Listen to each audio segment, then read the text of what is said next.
አቤቱ ጌታ ሆይ እናመሰግንሃለን። አንተ ያለ ትላንት ቀዳማዊ Oduu gammachiisaa dhaga'ameen biyya keenya Itoophiyaa magaalaa Finfinnee galma Barkumeetti wangeelli humnaan lallabamaa oole. Miilli baay'oolii ganamaan gara galma Barkumeetti ariifatee waan dinqisiisaa ta'een kun Finfinneen mootii ishee Yesuus Kiristoos ulfeessuuf galma tokkotti kan walitti qabaman yoo ta'u, mata duree mootiin keenya kunoo jedhu sagantaa barsiisaa Begaashaw Dassaalany qopheesse irratti dinqiin addaa ta'e. Nagaani faraarri Kiristoos bakka jirtanitti hunduma keessaniif haa baay'atu. Akkam jirtu daawwattoota Kiristiyaan Miidiyaa. Odeessa wayitaawaa yeroo kanaaf siniif qindeeffannee isin biraan ga'uuf qabannee dhiyaanneerra. Hamma xumura qophii keenyaatti nu wajjin turaan affeerraa keenya.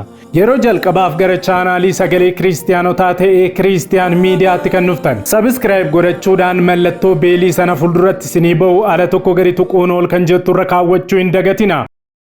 Kana gochuu keessaniin odeeffannoowwan Kiristiyaanummaa wayita karaa chaanaalii keenyaa gadhiifaman hunduma dursee akka isin naqqabuuf isin gargaara. Yaadaaf gaaffii keessan koomentii irratti nu qoodaa. Like share gochuudhaanis guddina chaanaalii keenyaa keessatti gahee keessan ba'a. Kallattiidhaan odeeffannoo yeroo kanaaf isiniif qindeeffannetti wal wajjin hadabarru.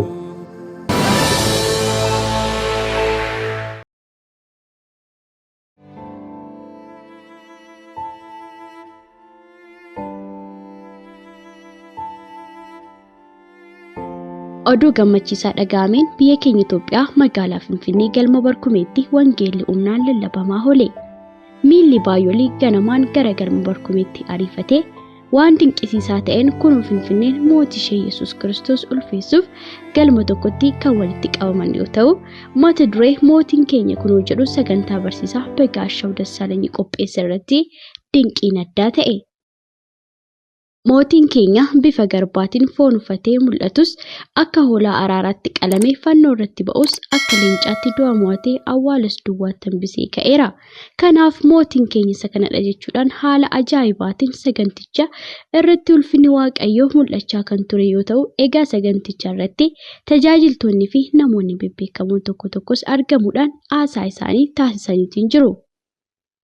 Maarree baniinsa sagantichaa irratti haasaa kan taasisan abbaa mul'ataa fi qopheessaa sagantichaa kan ta'e barsiisaa Begaashaw Dassaalany yoo ta'u, haa ta'u malee namni kun erga gara isteejitti ba'ee haasaa taasisuu isaatiin dura daqiiqaa muraasaaf isteejicharra jilbeeffatee akkasumallee ciisuudhaan dursa ulfina Waaqayyoof gadi jechuu isaa waraabbii viidiyichaa irraa daawwachuu dandeenyeerra. Egaa lafa jilbeeffatee tures ka'uudhaan akkana jechuudhaan afaansaa saaqate. Isa nu jaallateef cubbuu keenyarraa dhiigaan isa nu dhiqeef luba manasaa isa nu taasiseef mootii keenya Yesuus Kiristoosiif bara hamma baraatti galannii fi ulfinni humniif gooftummaan haa ta'uuf jechuudhaan barsiisaa Begaashaw Dassaalany haasaa isaa jalqabuusaa daawwanneetiin jirra. Itti fufees Waaqayyo dinqiidha, sammuu keenyaa holidha. Guyyaa kanas kan hojjete isadha, maqaan isaas eebbifamaadha jechuudhaan imimmaaniin itti fufee gooftaa galateeffachuusaa ilaalleetiin jirra. Dabalataanis Waaqayyo hin sobu, jecha isaafis amanamaadha. Nan taasisa jedhee isa dubbate kunoo taasiseera, nan hojjedha jedhee isa dubbate hojjetee nu argisiiseera. Hundumaas akka danda'uu fi yaada isaa homti nu dhorkuu akka hin dandeenye arra beekneerraa jechuudhaan guddummaa fi amanamummaa Waaqayyoos dhugaa ba'eetiin jira.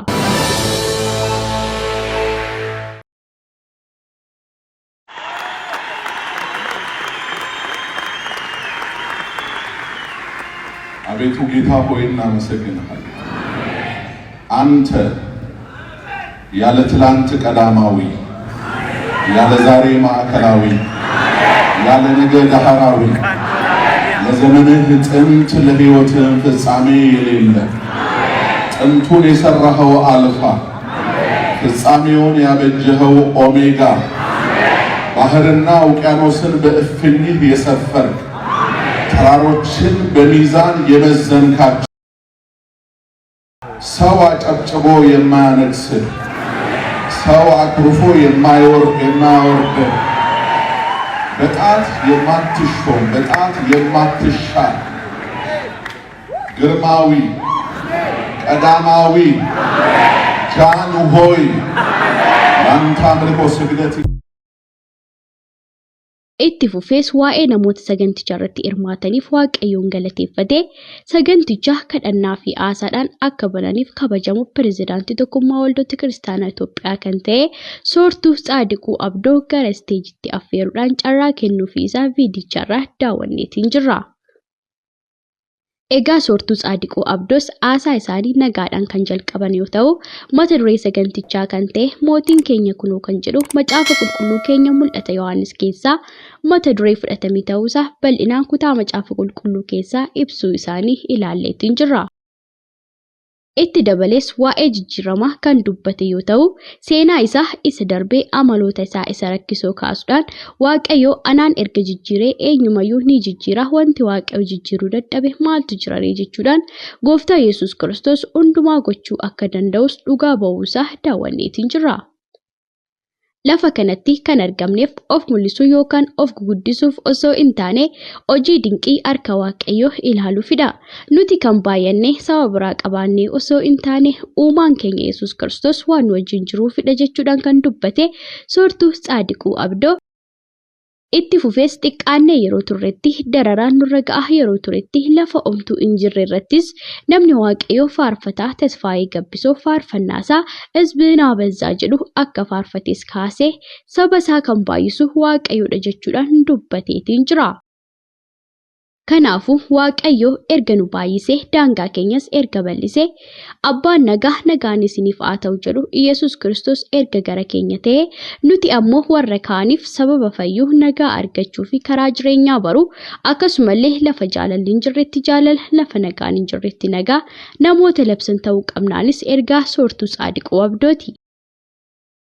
Maarree Soortuu Tsaadiquu Abdoo ergaa isaa xumuraatiin barsiisaa Baqaashaw Dassaalenyiin waaqayyo namoota hamoo irraa si haa eegu jechuudhaan eebbisee haasaa isaa goolabuu isaa waraabbii viidiyicharraa daawwachuu dandeenyeerra.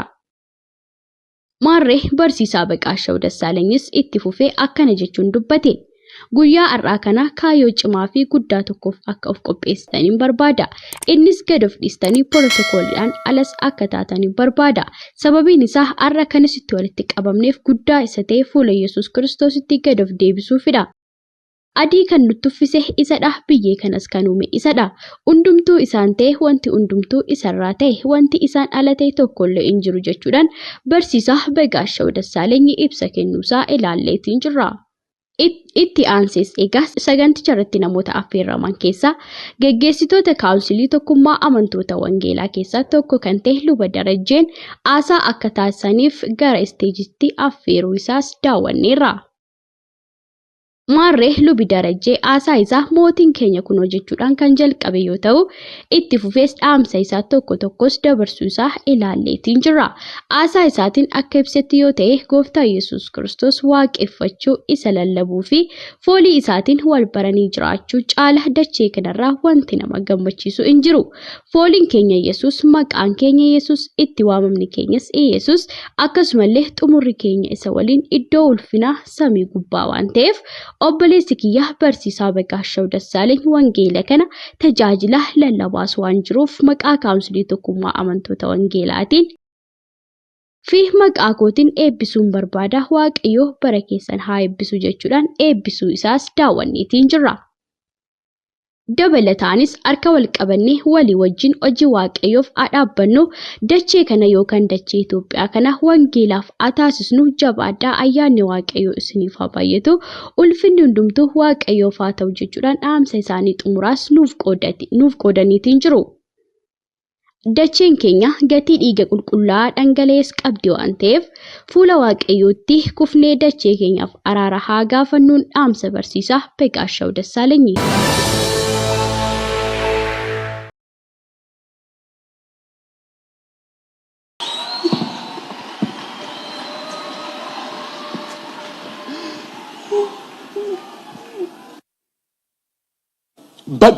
በጣም ነው የምወደው ተዋህዶን።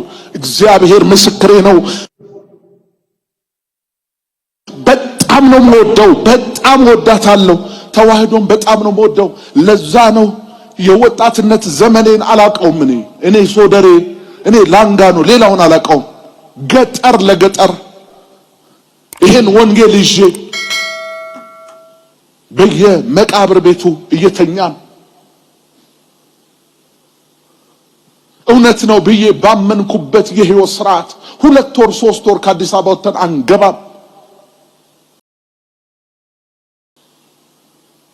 አንገባም። እውነትን እፈልጋለሁ እኔ ማንም አልሰብክልኝ። ለዛ ነው ፊት ለፊት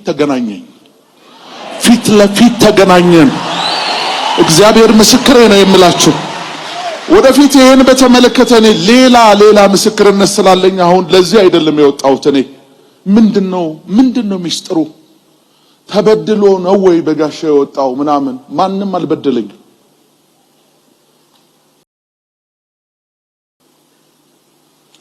እኔ ጠራኝ ኢየሱስ። ይኸውላችሁ ሲጠራኝ የወርቅ ዙፋን ላይ ተቀምጦ አይደለም የጠራኝ። ይሄው በእግዚአብሔር ሕዝብና በሱ ፊት ቆሜ ነው ማውራችሁ። የሆነ የጦር ጀነራል መስሎ አይደለም የጠራኝ። መስቀል ላይ እንዴት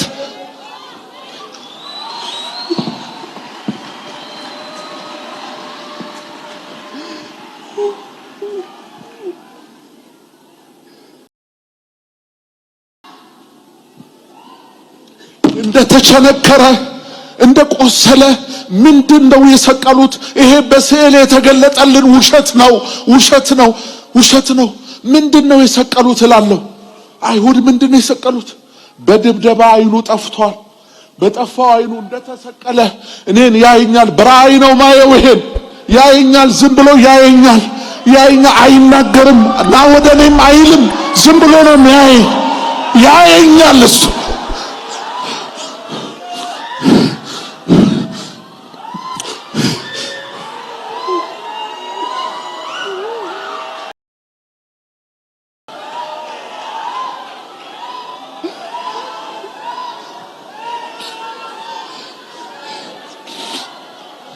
እና ይሄ የሆነው የዛሬ 7 ዓመት ነው። ልክ 7 ዓመቱ ነው። 7 ዓመት ነው። ረጅም ሰዓት ነው። ራእዩ የትላንትና ማታ ያህል ነው ትዝ የሚለኝ። በፍጹም ከአይምሮ ውስጥ አይጠፋ። በዛን ጊዜ ዝም ብሎ ነው እኔ በዛው ቀጥል የሚለኝ መስሎኝ ነበር። ይሄን ካየው በኋላ በዛው ቀጥል ወጥቼ አውስትራሊያ ሄድኩ ለአገልግሎት። ወጥቼ እዚህም ኢትዮጵያ ውስጥ አንዳንድ ቦታዎች ላይ ሄድኩኝ። ግን ያን ነገር አይቻለሁ። ከዛ በኋላ እንደ ድሮ መሆን አቃተኝ። እንደ ድሮ ኖርማል ሆኖ መስበክ 1 ሰዓት 2 ሰዓት ለመስበክ አቃተኝ። ገና አፌን ስከፍት የሚመጣው ያ ችንካር ነው። የሚመጣው ያ ብርሃን ነው። እውነቴን ነው የምላችሁ። ብዙዎቻችሁ አይታችሁት ሊሆን ይችላል። ማንም አውርቶ እኔን ሊቀይረኝ ያልቻለው፣ ማንም ሰብኮ እኔን ሊቀይረኝ ያልቻለው እንደ በግ ዝም ብሎ የቀየረኝ እሱ ብቻ ነው ክርስቶስ። በቃ ይሄው ነው። አሁን በሚዲያ የምትሰሙ የተዋህዶ አባቶቼም ብትሆኑ ወንድሞቼም እህቶቼም ዛሬ ነው የተነፈስኩት። በሚዲያ ማውርቻ አላቅም።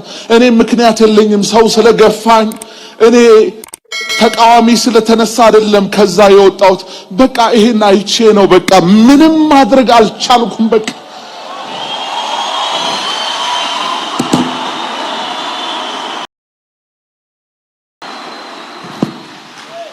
ያጠቃኝም የለም። በቃ ነፃ ናቸው። ምናልባት በዛ ቤት ያሉ ወንድሞቼ አንዳንዴ ወይ መጽሐፍ የሚጽፉ መጽሔት ወይ ደግሞ ሚዲያ ላይ የሆነ ነገር ስሜን እያነሱ የሚያወሩ እነሱ አይደሉም። እነሱ ነፃ ናቸው። እግዚአብሔር ምስክሬ ነው። ጌታ ተናግሮኛል። እነሱ አይደሉም። ሰይጣንም አይደለም። Egaa walumaa galatti bitootessa 17 galma barkumeetti yeroo ulfinni waaqayyoo haala ajaa'ibaatiin mul'atee fi namoonni achitti argamanis wangeelaaf itti gaafatamummaa guddaa yeroo fudhatan sagantaa ulfinni waaqayyoo haala ajaa'ibaatiin irratti argame ta'uu isaa waraabbii viidiyichaa irraa daawwachuu dandeenyeerra. Maarreen nutis isa akka kanatti dachee keenya Itoophiyaa irratti karaa ijoollee isaa darbee ulfinaan mul'ateef galanni ulfinni haa ta'u jecha abbaa mul'ataa fi qopheessaa sagantichaa kan ta'e barsiisaa Baqaashaw Dassaaleny Waaqayyo barakee haa eebbisu jecha sagantaa keenya goolabna.